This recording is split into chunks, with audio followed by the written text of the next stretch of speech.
इसमें दो भाव प्रधान हैं। पहली बात तो मीराबाई को देहाभिमान तो है नहीं, उनको देह का अभिमान नहीं है, उनसे कोई कुछ भी कहे उनको इस बात की कोई चिंता नहीं है।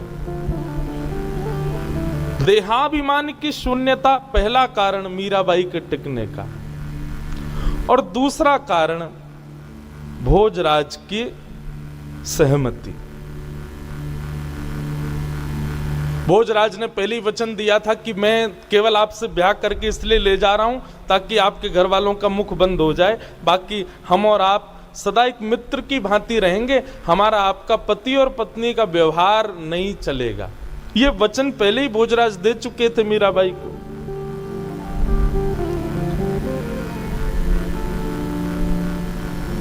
मीराबाई के इन सब भावों से सब दुखी होने लगे। भोजराज कभी मीराबाई पर आकर के कोई आक्रोश नहीं करते थे। एक दिन आकर के बैठे और बैठ करके मीराबाई से वार्तालाप करने लगे। भोजराज ने बात तो शुरू की कि आपने योग की शिक्षा ली है, आपको ध्यान भी आता है, थोड़ा उसके बारे में मुझे बताओ। तो मीराबाई बड़े बड़े प्रवचन सुनाने लगी, भोजराज बैठ के सुनते थे। एक प्रकार से मेवाड़ में मीराबाई को एक श्रोता मिल गया और मीराबाई उन्हीं को चर्चाएं सुनाती थी। पूछते पूछते जब ज्ञान की परिधि भक्ति में पहुंची तो भोजराज ने मीराबाई से पूछ लिया, क्या आपने कभी गिरधर लाल को प्रत्यक्ष देखा है? और ये प्रश्न होते ही मीराबाई के नेत्र बंद हो गए और याद आ गई वो तिथि जिस तिथि में ब्याह हुआ मीराबाई का। वर्णन करने लगी, बोले आपके यहां से मेरे लिए 16 श्रृंगार आए थे, उसमें से तो एक वस्तु भी मैंने धारण नहीं की। मेरा जितना भी श्रृंगार था वो सब द्वारिका से आया था। मैंने अपने विवाह में जो वस्त्र पहने, आभूषण पहने, चूड़े पहने, ये सब द्वारिका से आए थे। और कौन लेके आया? तो मेरी सासू मां देवकी मैया लेके आई थी। भोजराज बैठ करके सुन रहे हैं। मीराबाई बोली, आपको विश्वास नहीं हो तो अभी भी मेरे पास वो पोशाक रखी है, आप कहो तो मैं दिखाऊं? भोजराज बोले दिखाओ। जैसे मीराबाई पोशाक लेकर के आई, जिस वस्त्र को धारण करके विवाह हुआ था गिरधर लाल के साथ, सुबह सोती हुई मिली थी, वो पोशाक जैसी खुली, अत्यंत सुगंधी। जैसे भोजराज ने उस सुगंध को अनुभव किया, एक अलग देश में मानो पहुंच गए हो, एक अलग भाव में उनकी स्थिति हो गई।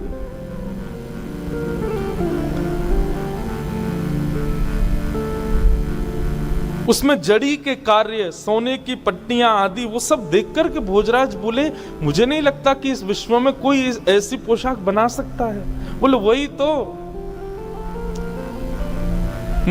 मुझे स्वयं अपने हाथों से द्वारिकाधीश ने गले में हार पहनाया। भोजराज बोले मैं देख सकता हूं? बोले हाँ। हार जैसे ही दिखाया तो उस हार में द्वारिकाधीश का एक सुंदर सा चित्र बना हुआ था। ये सब देख करके भोजराज ना चाहते हुए भी, और ना चाहते हुए नहीं, वो चाहते थे, बस उनका विश्वास और दृढ़ होता जा रहा था। ज्यों-ज्यों मीराबाई अपनी भक्ति की पराकाष्ठा बताए, भोजराज उतना ही भक्त बनता जाए मीराबाई का।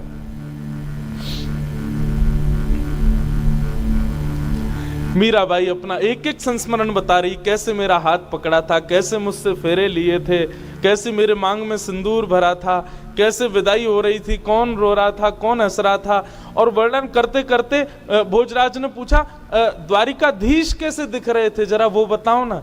मीराबाई ने जैसे ही रूप का वर्णन किया, रूप का वर्णन करते करते करते करते मीराबाई के नेत्रों से अश्रु प्रवाह होने लगा, भगवत स्मृति होने लगी, विरह होने लगा, याद आने लगी गोपाल जी की। और बोलते बोलते, मेरे कन्हैया, मेरो गिरधर, मेरा गिरधर, मेरा गिरधर करते करते मीराबाई वहीं बेहोश हो गई, मूर्छित हो गई।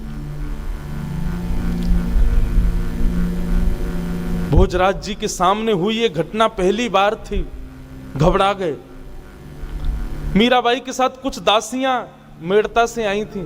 भोजराज दौड़े सीधे बाहर, जाकर के उन दासियों को बुलाया, दासियां आई, आकर के मीराबाई को किसी ने उठाया नहीं, जिस अवस्था में जैसी पड़ी हैं, बस चारों तरफ बैठ करके मृदंग करताल लेकर के उन्होंने कीर्तन करना शुरू कर दिया। भोजराज देख करके अपने आप पर विश्वास नहीं कर पा रहे थे, ये हो क्या रहा है। और थोड़ी देर का कीर्तन सुनते सुनते मीराबाई सचेत हो गई और चेतना में आकर के बैठ गए। ये सब दृश्य देख करके भोजराज मीराबाई के चरणों में सर रख करके बैठे। मीराबाई असहज हो गई, भाई साहब उठ के खड़ी होगी, क्या कर रहे हैं आप? बोले मैं आपको मित्र नहीं मान सकता, मैं आपको किसी और रूप में नहीं देख सकता। आप कृपा करने के लिए हमारे जीवन में आई हैं, आप कृपा करने के लिए मेवाड़ की भूमि पर आई हैं। मैं बस आपसे एक ही प्रार्थना करता हूं, एक बार अपना वरद हस्त मेरे सिर पर रख दीजिए।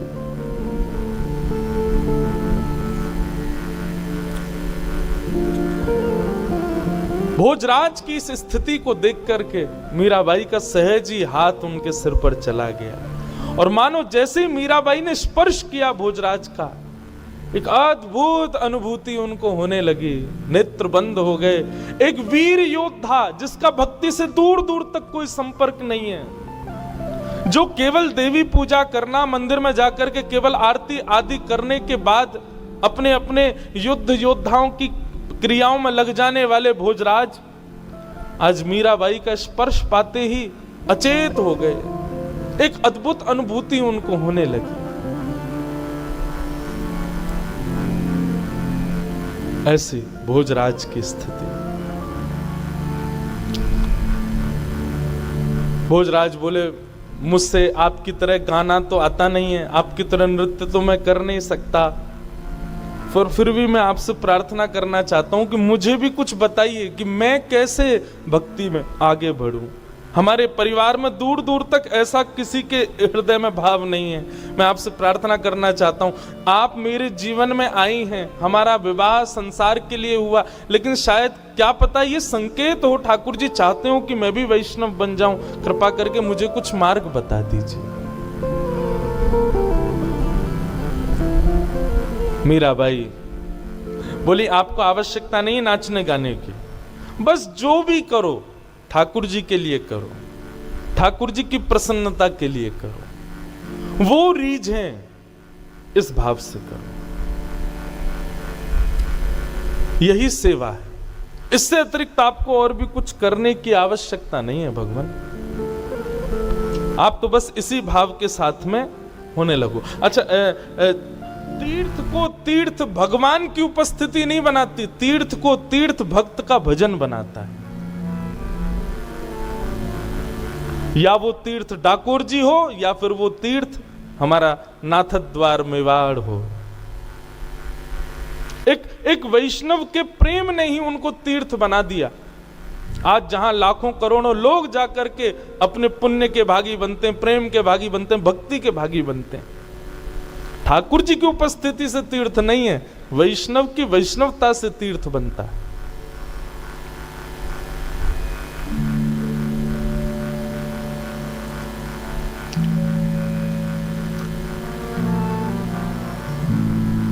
आहा,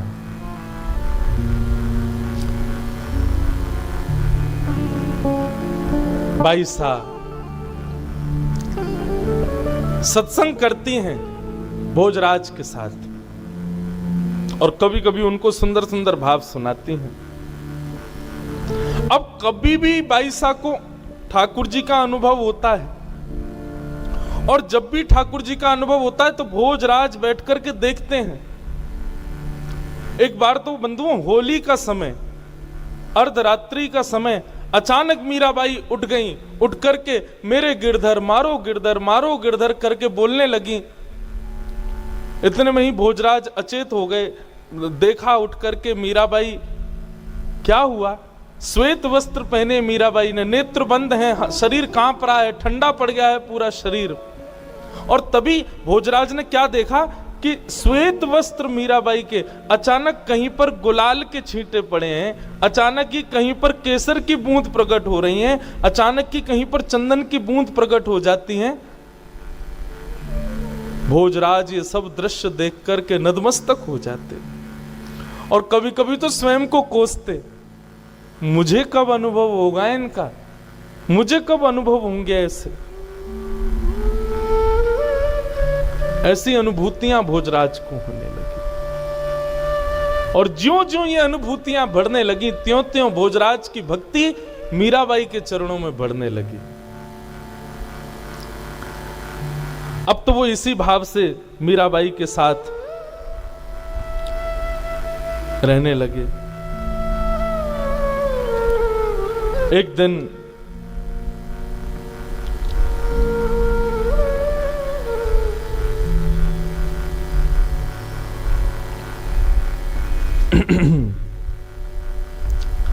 मीराबाई मेवाड़ में गणगौर पूजने का समय आया और एक रात्रि पहले ही सब घर के लोगों ने, उदाबाई ने, आदि कुछ लोगों ने आकर के पहले ही संकेत कर दिया कि मीराबाई आप कल आपसे प्रार्थना है कि आप कृपा करके समय पर गणगौर पूजा करने के लिए सब रानियों के साथ में चलना। देखिए अच्छा नहीं लगता है, आप नई नई आई हैं, बात बात पर आपकी आलोचना हो, आपके बारे में कुछ गलत कहें, ये सब शोभायमान नहीं होता है। इसलिए आपसे प्रार्थना है कि कल पंडित जी ने इतने बजे का मुहूर्त निकाला है। मीराबाई बोली मुहूर्त कब का है? बोले सूर्य उदय का मुहूर्त है। अब मीराबाई बोली देखो मैं करना नहीं चाहती लेकिन जबरदस्ती कुछ ना कुछ, अब देखिए सूर्य उदय पर ही लाल जी उठते हैं, अब मैं सूर्य उदय पर कैसे आऊं, लाल जी को उठाऊं क्यों, आपके साथ में पूजा करने जाऊं। सखियों ने कहा देखो लाल जी की बाद में सेवा हो जाएगी, लाल जी बाद में उठ जाएंगे, आप देख लो ना एक दिन गणगौर की पूजा करने चलो। मीराबाई रात भर सोचने लगी क्या करूं क्या करूं क्या करूं। ब्रह्म मुहूर्त का समय हुआ, मीराबाई उठ गई, नहा धो करके ठाकुर जी के लिए जल उष्ण किया, चूल्हे पर गर्म करके जल, जैसे ही बोले आज ठाकुर जी की जल्दी सेवा कर देती हूँ। जैसे ही उष्ण जल लेकर के ठाकुर जी को उठाने के लिए पद गाना प्रारंभ कर ही रही थी कि पद प्रारंभ करते ही मीराबाई के मन में आया रात भर तो ये ऊधम मचाते हैं, रात भर तो ये हमारे संग में बातें करते हैं, रात में इतनी देरी से सोए हैं, थक गए होंगे, हार गए होंगे, और मैं भी कितनी कितनी कितनी दूषित भाव वाली हूँ। मैं ये भी विचार नहीं कर रही हूँ कि इनको भी नींद आ रही होगी, रात में देरी से सोए हो, मैं इनको उठा दूंगी।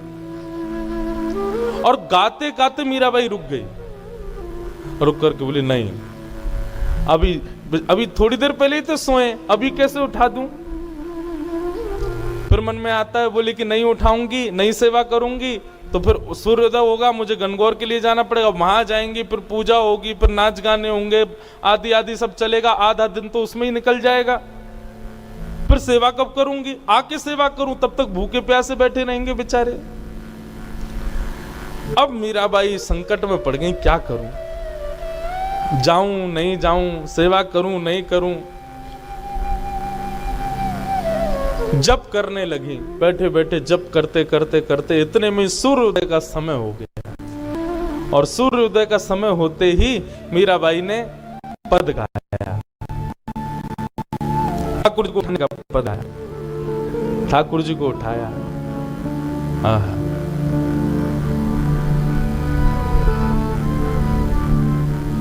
उठाने का पद गाया।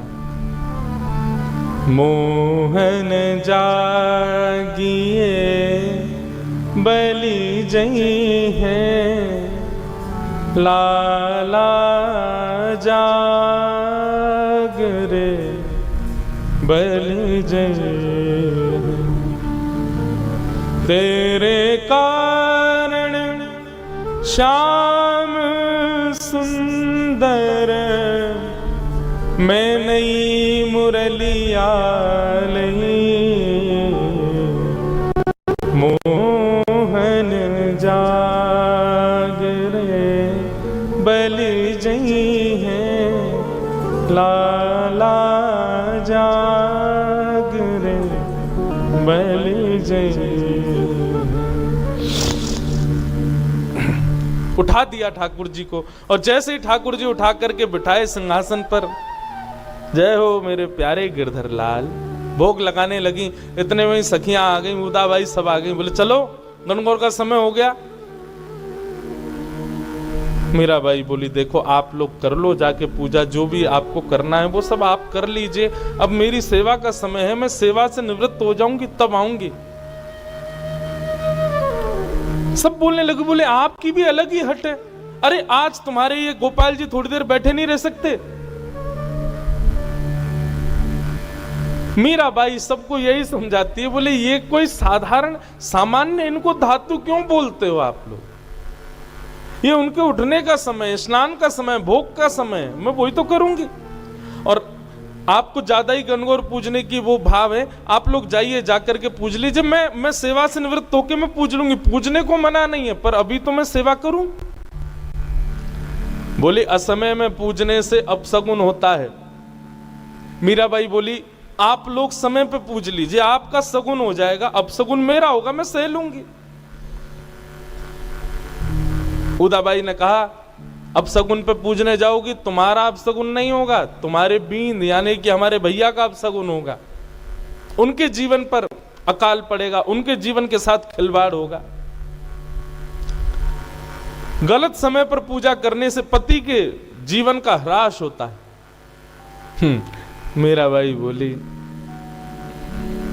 लो कर लो बात, यहां पर भी मेरी बात ही सिद्ध होगी। क्यों?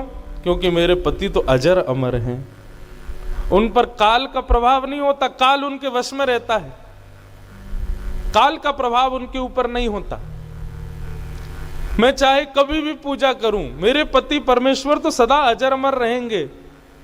ऐसे वर को वरे जो जन्म और मर जाए, बलहारी गिरधर की जासो चुड़लो अमर है जाए।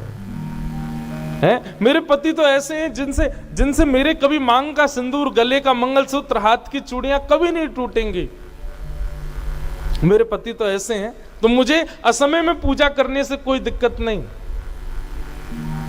उदाबाई खींच गई, बोले अच्छा तो फिर क्यों ब्याह किया ये हमारे भैया से, क्यों ब्याह किया? जब उनको पति नहीं मानती हो तो यही तुम्हारे पति हैं, क्यों ब्याह करके आई हो उनके साथ? हमने देखा भी है, तुम उनके समीप भी नहीं बैठती हो, उनसे बातें भी नहीं करती हो, आदि आदि सब बातें उदाबाई कहने लगी। क्यों हमारे वंश में आ गई हो सबका सर्वनाश करने के लिए? मीराबाई बोली इतनी दिक्कत है मुझसे और मेरे सब भाव से, तो भैया राजवंश में परंपरा है, अनेक बहु पत्नियां धारण कर सकता है एक राजा। आप अपने भैया का सुंदर सुशीला गुणवान किसी राजकन्या से एक और ब्याह करा दो। उदाबाई बोली यही तो तुम्हारी चालाकी में समझना सुनना चाह रही थी। धन खर्च हो हमारा, रहो महल में हमारे यहां, अपने ठाकुर जी की सेवा में सामग्री प्रयोग करो हमारी, और जब गृहस्थाश्रम की बात आए तो भैया ब्याह कर लें किसी और से। ऐसी बातें शोभा नहीं देती। मीराबाई के इन सब हठप्रद भावों से पूरा परिवार दुखी रहने लगा, और परिवार भी दुखी नहीं था। भोजराज तो बड़े प्रसन्न थे, राजा महाराजा तो घर की कुछ जैसे ननद हो गई, सास हो गई, आदि आदि ये सब बड़ी दुखी रहती थी, कुछ भी नहीं करती हैं ऐसा। मीराबाई का भाव केवल इतना था, वो जब ठाकुर जी की सेवा से निवृत्त होती थी तब सब करती थी, सास को भी प्रणाम, ननद को भी पूछना, सबको भोजन कराना आदि सब। लेकिन जब ठाकुर जी की सेवा का समय, उस समय ब्रह्मा भी आ जाए तो बीच में उठ करके नहीं जाती थी, और इसी बात से सब चिढ़ जाते थे। सब ने जाकर के एक दिन उदाबाई ने भोजराज से जाकर के शिकायत कर दी, बोले ऐसी बिंदड़ी आई है तुम्हारी, किसी की सुनती नहीं, मानती नहीं, अपने अपने भाव पूर्ण करती है केवल।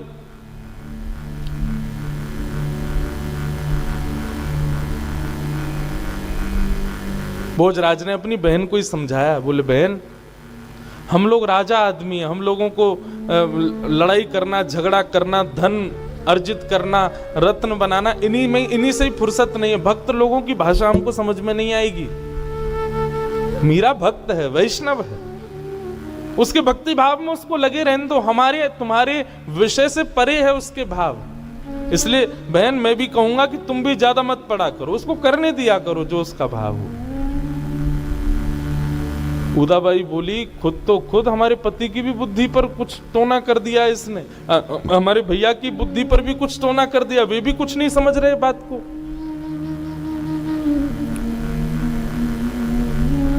इस प्रकार बंधुओं चलता रहा, लेकिन एक बहुत सुंदर समय आया, और वो सुंदर समय ये था कि जब से मीराबाई मेवाड़ विराजने लगी, अपने ससुराल आ गई, तो वृंदावन से, अयोध्या से, जगह जगह से संत जन पहले जब पुष्कर जाते थे तो पहले मेड़ता जाते थे, और मेड़ता में राव दूधा जी के यहाँ पर रह करके थोड़ा कुछ दिन व्यतीत करते, और उसमें भी लोभ होता था मीराबाई के दर्शन का। मीराबाई का दर्शन करते और दर्शन करने के बाद फिर पुष्कर जाते थे। लेकिन अब मेड़ता में संतों की जमात आनी बंद हो गई। क्यों? मीराबाई तो है नहीं। लेकिन कुछ संतों को बड़ी व्याकुलता हुई मीराबाई के दर्शन की, तो वे सब मेवाड़ पहुंच गए। अब मेवाड़ में एक संत, 2 संत, 10 संत आवे तब तक तो ठीक था, लेकिन अब तो जमात की जमात 100-100 संत मेवाड़ आने लगे। मेवाड़ के लोग तो भयभीत रहते थे कि कब आक्रमण हो जाए, क्योंकि एकमात्र ऐसा राज्य था भारत का जहां पर कोई भी पराजय नहीं कर पाया किसी को। तो राजाओं को लगता था संतों के रूप में कहीं ये रूप बदल करके मुगल तो नहीं आते हैं। इसलिए जितने भी संत मेवाड़ आते थे उनके साथ में अनुचित व्यवहार किया जाता था, ताकि ये दोबारा ना आवे।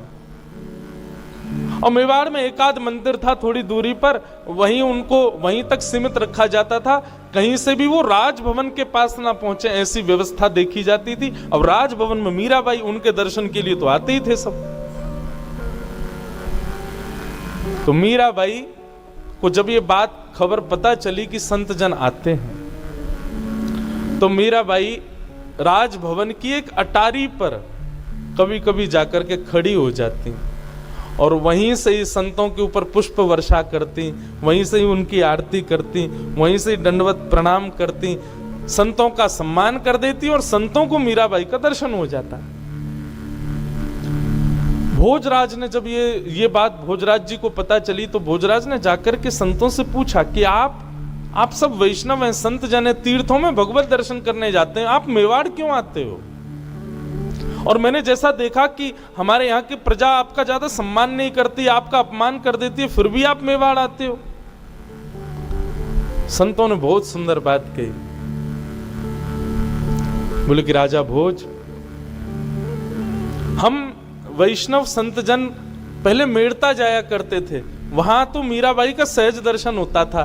तो मीराबाई के दर्शन से प्रभाव ये होता था कि हमारे चित्त में भजन की और ऊर्जा प्रकट होती थी, भगवत स्मरण करने के और ज्यादा भाव प्रकट होते थे। लेकिन जब से मेड़ता से मीराबाई चली गई, हमारे हृदय में कभी कभी भावना होती है कि हम अपने भजन को और थोड़ा दीर्घ करें। मेड़ता जाते हैं तो वहां मीराबाई मिलती नहीं, इसलिए हम लोग मेवाड़ आते हैं ताकि यहाँ आकर के मीराबाई का दर्शन करें, और दर्शन करते हमारा भजन बढ़े। संतों का भजन बढ़ता था मीराबाई का दर्शन करके। भोजराज जी ने यह भाव जाकर के राजा कुंभा को बताई, भोजराज जी के पिताजी। और कुंभा जी ने जब ये बात सुनी, तो भोजराज जी और कुंभा जी दोनों के भाव से मेवाड़ में एक मंदिर बनाया गया, राजभवन से थोड़ी दूरी पर। और मंदिर बना करके संतों के लिए विशेष उपस्थिति वहां हो, संतों की व्यवस्था हो, संतों का आगमन होता रहे, ऐसा भाव वहां पर व्यवस्थित किया। अब तो मेवाड़ में भी सत्संग शुरू हो गए, मेवाड़ में भी संतों का आना शुरू, कथाएं प्रवचन होना शुरू हो गया।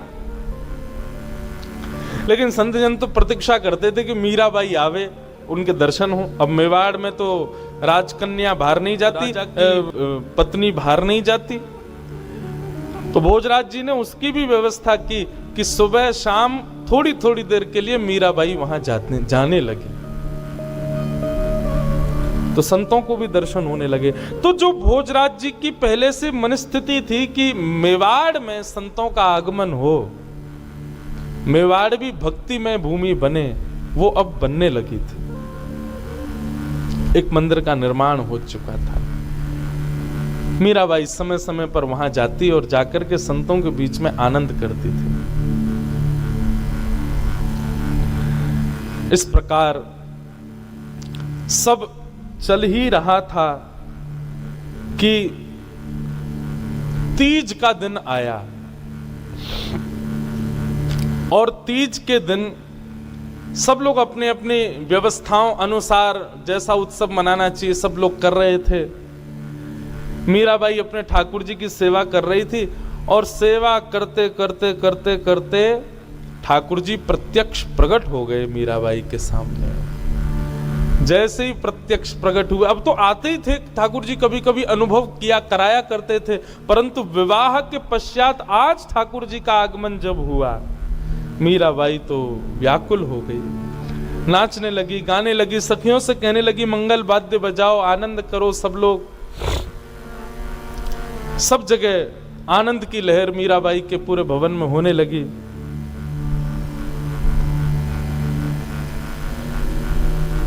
और मीराबाई गा रही हैं बहुत सुंदर एक पद।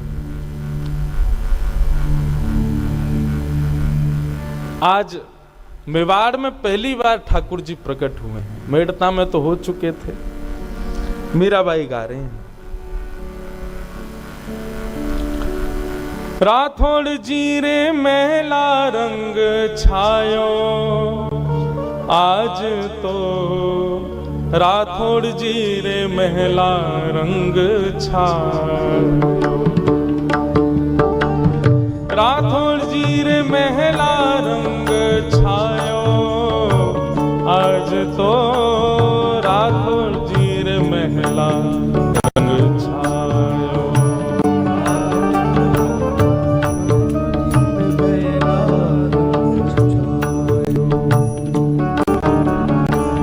आज तो मेड़ती जी रे महला रंग छायो, आज तो राठौड़ जी रे महला रंग छायो, आज तो मेड़ती जी रे महला रंग छायो, आज तो राठौड़ जी रे महला रंग छायो।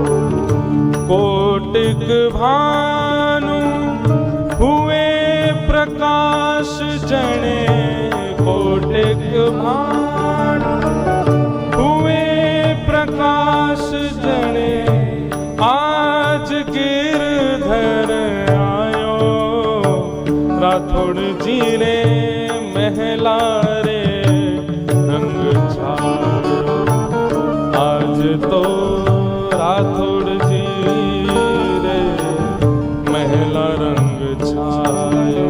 सुर नर मुनि जन ध्यान धरत हैं, सुर नर मुनि जन ध्यान धरत हैं, वेद पुराणन गायो,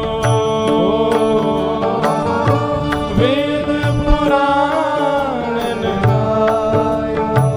हे मीरा के प्रभु गिरधर नागर, मीरा के प्रभु गिरधर नागर, घर बैठा पिय पायो, हाँ घर बैठा पिय पायो, आज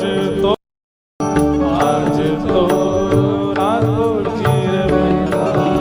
मीराबाई बड़ी प्रसन्न है, आज मेवाड़ में ठाकुर जी पधारे हैं, राठौड़ जी के घर ठाकुर जी पधारे, घर बैठे पिया पायो। मीराबाई नाच रही हैं, गा रही हैं, बार बार हृदय से लगा रही हैं बात पहुंची भोजराज के कानों में, दौड़ करके आए तो देखा एक आज अद्भुती छटा है पूरे महल की। बार बार भोजराज जी के हृदय में एक ही वेदना रहती है कि मुझे अनुभव कब होगा। मीराबाई की स्थिति देख करके भोजराज जी बार बार प्रणतिपात करते हैं, बार बार चरणों में प्रणाम करते हैं। बंधुओं, एक दिन भोजराज जी आगरा के पास कहीं युद्ध के लिए गए और वहां युद्ध में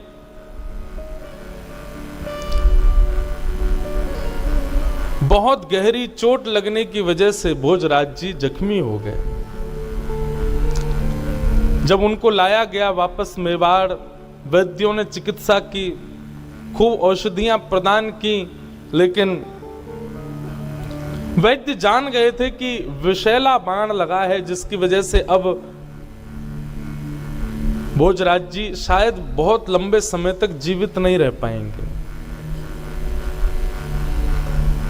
भोजराज जी को चोट लगी, लेकिन ताने सब कसने लगे मीराबाई पे। बोले इसी की वजह से ही हुआ है। देवी पूजा करने से इनकार कर दिया, गणगौर पूजा करने से इनकार कर दिया, ये कर दिया, वो कर दिया, आदि आदि सब बातें कहने लगे। परंतु भोजराज जी जानते हैं कि मीराबाई का ऐसा कोई भाव नहीं है। आज भोजराज जी अपने पूरे तन पर औषधियों का लेप लगाए शयन कक्ष में पौड़े हैं। मीराबाई आकर के समीप बैठी हैं। बंधु, आज तक भोजराज जी ने स्पर्श तक नहीं किया मीराबाई का। मीराबाई आकर के समीप बैठी, घावों को देखने लगी। भोजराज जी बोले आप इस समय अपने लाल जी की सेवा में ही रहें। अच्छा, मीराबाई सेवा फिर भी समय से ही कर रही थी। भोजराज जी यहाँ पर पीड़ित पड़े, उससे भी कोई ऐसा नहीं कि वो सेवा में गई हूं, अब भी अपनी सेवा में ही लगी हुई हैं। परंतु आज समय जान करके भोजराज जी के पास आई और आकर के उनके घावों को देखने लगी। बोले मेरे गिरधर लाल सब मंगल करेंगे, आप चिंता मत करना। बंधुओं, भोजराज जी को देखते देखते नेत्रों में आंसू आने लगे। मीराबाई बोली आप रुदन क्यों कर रही हो? तो भोजराज जी बोले मैं बस आपसे एक प्रार्थना करना चाहता हूं। बोले बताइए। अब मेरे जीवन के ज्यादा दिन शेष नहीं बचे हैं। आपका और मेरा संग भी अब कुछ ही दिनों का कह लूं या कुछ क्षणों का, कभी भी मेरे प्राण निकल सकते हैं। मीराबाई बोली ऐसा मत कहिए, आप मेरे सखा हैं। बोले सखत्व तो पहले ही खत्म हो चुका, आप मेरी गुरु हो, मैं आपका शिष्य हूं, परंतु मैं अपने शिष्यत्व का निर्वहन नहीं कर पाया। अपने जीवन में गुरु की आज्ञा की कोई भी भाव का मैं पालन नहीं कर पाया हूं। पर मैं आपसे एक बात कहना चाहता हूं, मेरे जीवन के कुछ समय शेष रह गए, मुझ पर कृपा कीजिए। मीराबाई बोली आज्ञा करें, आप क्या चाहते हैं? भोजराज जी के नेत्रों से आंसू गिरने लगे और कहने लगे मुझे गिरधर का साक्षात दर्शन कब होगा? मुझे उनका साक्षात दर्शन कब होगा? अगर मुझे दर्शन नहीं हुआ और मैंने प्राण त्याग दिए तो मुझे लगेगा कि मैंने आपसे विवाह क्यों किया, क्यों लेके आया आपको मेड़ता से मेवाड़। मेरा आपका विवाह इस शर्त पर हुआ था कि सबके मुंह बंद हो जाएंगे, सब जो आपके पीछे पड़े हैं, और आपके पक्ष में तो ऐसा हो जाएगा कि सब कहना बंद कर देंगे, और मेरे पक्ष में ऐसा होगा कि मेवाड़ में भक्ति प्रकट होगी, मेवाड़ में संतों का आगमन होगा। भक्ति प्रकट हो गई, संतों का आगमन भी हो गया, लेकिन मुझे भगवत दर्शन नहीं हुआ। मीराबाई आप बुरा नहीं मानिएगा, पर जब रात में आपकी स्थिति देखता हूं ना, मैं मुझे कभी कभी ईर्ष्या होती है आपसे कि कृपा मुझ पर क्यों नहीं होती। होली के दिन जब आपके श्वेत वस्त्रों को मैंने रंग में अपने आप प्रकट होते हुए देखा, मुझे लगा मेरे ऊपर यह कृपा कब होगी, मैं तो इसके सदा अयोग्य हूं। बंधुओं, इस प्रसंग को जब मैं पढ़ रहा था तो मेरे मन में भाव आया कि एक योद्धा बोल रहा है ये बातें, और योद्धा भी कैसी स्थिति में, जख्मी स्थिति में है। उसके अपने जख्म का कोई पीड़ा नहीं है, उसको कहीं से हार के आया हूं ऐसा भाव नहीं है। उसको तब भी यही चिंता है कि मुझे भगवत दर्शन नहीं हुआ। यही है भक्त के संग का प्रभाव। उसकी एक ही चिंता है कि मुझे ठाकुर जी क्यों नहीं मिले। और मीराबाई के सामने हाथ जोड़ करके भोजराज रोने लगे। मैं आपसे प्रार्थना करता हूं, अपने लाल जी को बोलो ना, मुझे एक बार मृत्यु से पहले मुझे दर्शन कराए। और बंधुओं, भोजराज मीराबाई को देख रहे थे। मीराबाई शांत भाव में, कोई प्रसन्नता नहीं है चेहरे पर, भोजराज को अपलक नेत्रों से देख रही हैं। और देखते ही देखते मीराबाई के मुखमंडल पर एक अद्भुत प्रसन्नता हुई। और अद्भुत प्रसन्नता प्रकट होते ही मीराबाई के रूप मानो अनंत चंद्रमा मुख पर प्रकट हो गया हो। और प्रकट होते ही क्या देखा कि मीराबाई नहीं है, त्रिभंग ललित श्याम सुंदर सामने खड़े हुए। मीराबाई के स्थान पर स्वयं ठाकुर जी बैठे हुए हैं। भोजराज के सिर पर हाथ फेरते हुए कहा, राजा भोज, क्यों परेशान होता है? तू मीरा के साथ थोड़ी रहता है, तू मीरा के पास थोड़ी बैठता है, तू मीरा को प्रणाम थोड़ी करता है, तू मीरा को थोड़ी देखता है, तू मीरा के रूप में मेरा ही दर्शन करता है। मैं मेवाड़ आया ही मीरा के रूप में तुझ पर कृपा करने के लिए था। और ये दर्शन करके भोजराज का हाथ कंपित होने लगा। क्या समझ में आया बंधुओं? 4 प्रकार की मुक्ति होती है। उसमें एक सायुज्य मुक्ति, सामिप्य मुक्ति, साक्त्य मुक्ति हो जाते हैं। मीराबाई उस स्थिति में आ चुकी थी और आज राजा भोज ने उस रूप का दर्शन कर लिया।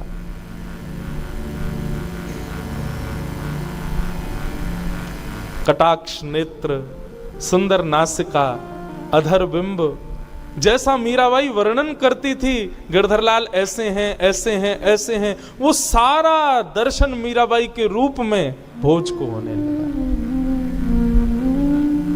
भगवान, मुझसे कोई अपराध तो नहीं बनाना। मुझे बार बार ऐसा मन में आता है कि मैंने मीरा के साथ कुछ अपराध किया। मैंने कोई अपराध तो नहीं किया ना?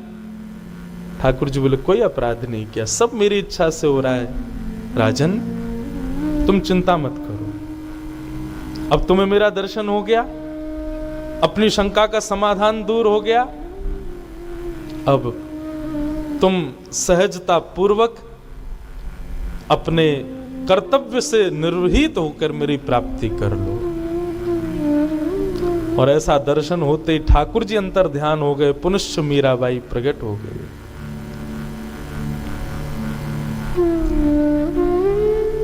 मीराबाई को नहीं पता था क्या हुआ। बोले, आप रो क्यों रहे हैं? आप ऐसे प्रसन्न मुद्रा में क्यों हैं? क्या हुआ? कुछ हुआ क्या? भोज बोले, नहीं नहीं, कुछ नहीं हुआ देवी। रोंगटे खड़े हो रहे हैं, पीड़ा दूर हो गई है, अब तो दर्शन हो गया भगवत, अब तो प्रतीक्षा चल रही है।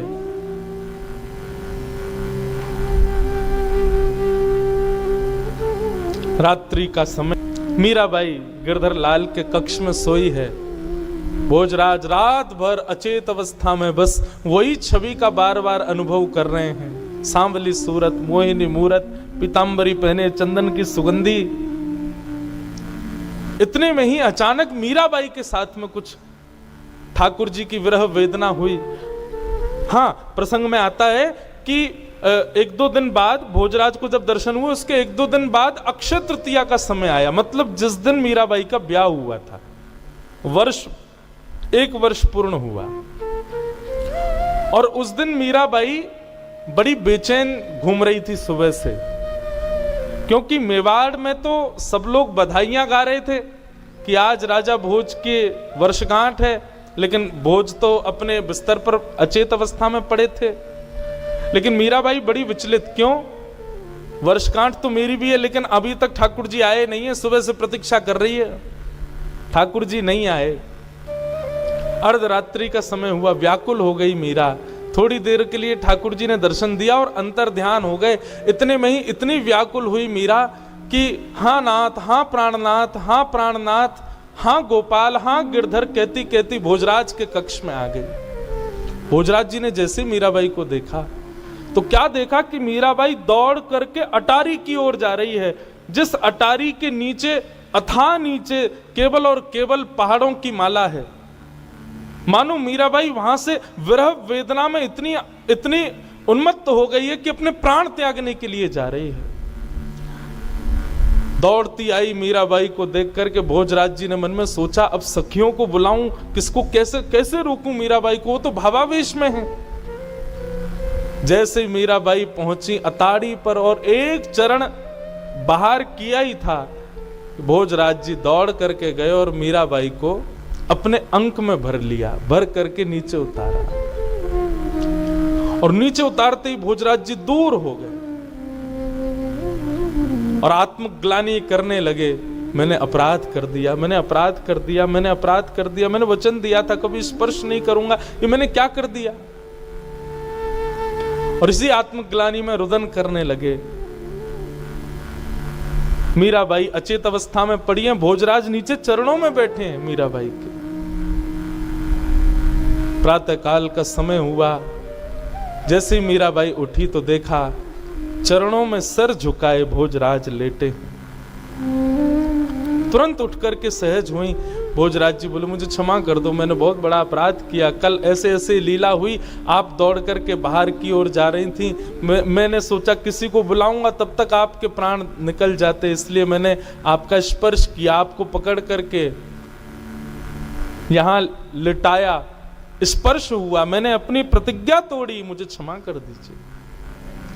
मीराबाई बोली, आपने मेरे प्राणों की रक्षा की, और प्राणों की रक्षा करने में यदि प्रतिज्ञा को सर्वोपरि माना जाए तो अपराध है, पर प्राणों की रक्षा के लिए अगर प्रतिज्ञा तोड़ दी जाए तो उसमें कोई अपराध नहीं, आप चिंतित मत हो।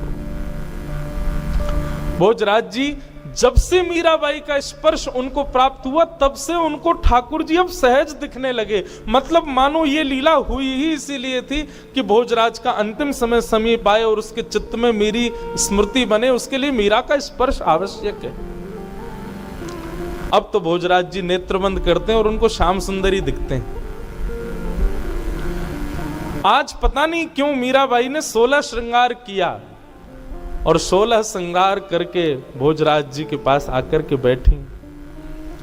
भोजराज जी मीराबाई को देखने लगे, कभी तो मीरा दिखें, कभी श्याम सुंदर दिखें, मीरा दिखें, श्याम सुंदर दिखें, और दिखते देखते देखते भोजराज जी ने हाथ जोड़ लिए, मीरा गोपाल, मीरा गोपाल, मीरा गोपाल, मीरा गोपाल, मीरा गोपाल, मीरा गोपाल की धुन गाते गाते, कीर्तन करते करते भोजराज जी के प्राण निकल गए। पूरे मेवाड़ में मानो जैसे पहाड़ टूट पड़ा हो संकट का।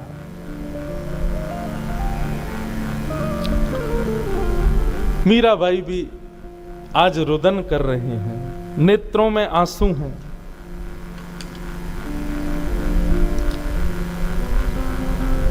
क्यों? एक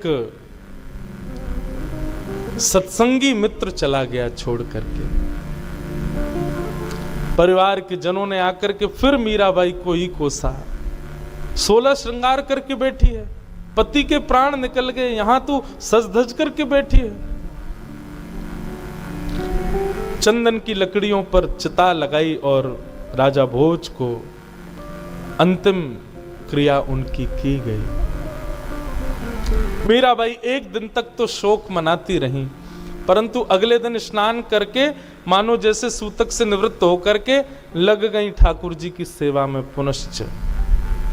विचार करो बंधुओं, भक्ति की स्थिति, भक्ति की पराकाष्ठा किस स्तर की है मीराबाई की। हमारे साथ में एक अनुचित क्रिया हो तो हम अपने भाव और अपने नियम और अपनी जो रोज की हमारी दिनचर्या है उसमें कटौती करने लगते हैं। और संभव भी नहीं कि हम उस समय कर पाए निर्वहन उस भाव का।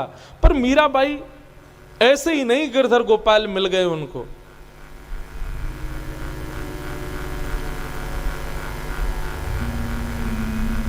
जिस स्थिति में वो हैं, जिस भाव में वो रहती हैं, वो साधारण नहीं है।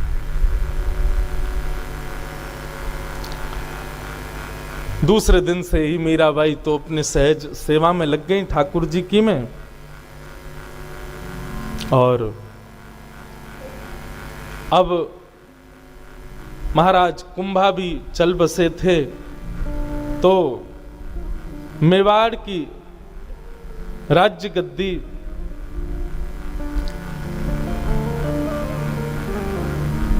छोटे भाई को प्रदान कर दी गई और उदाबाई और विक्रमादित्य राजा अब मेवाड़ के राजा हैं।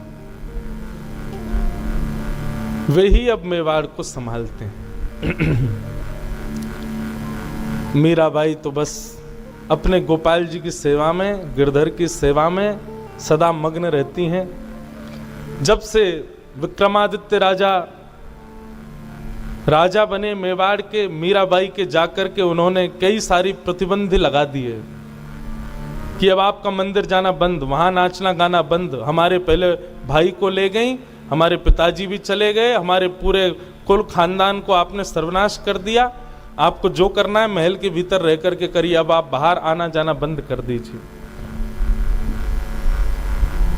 मीराबाई बोली मुझे रोक लो, मेरे ठाकुर जी को थोड़ी रोक पाओगे। ठाकुर जी तो खूब आएंगे, खूब जाएंगे, वे तो खूब कृपा करेंगे, मुझे कोई आवश्यकता नहीं बाहर जाने की, मेरे तो ठाकुर जी भीतर ही आ जाएंगे।